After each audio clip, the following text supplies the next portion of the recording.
What are your fear darts? Ano ba yung mga madalas?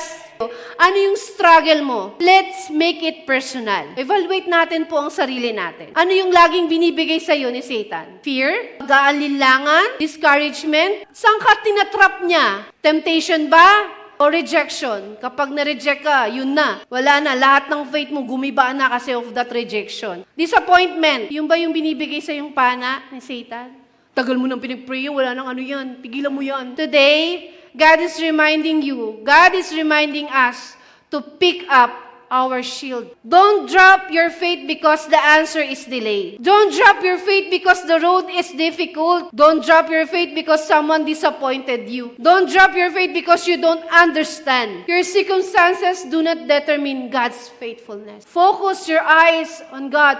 Focus your heart, your mind sa ating Panginoon. Huwag niyong alisin yung paningin natin sa Panginoon.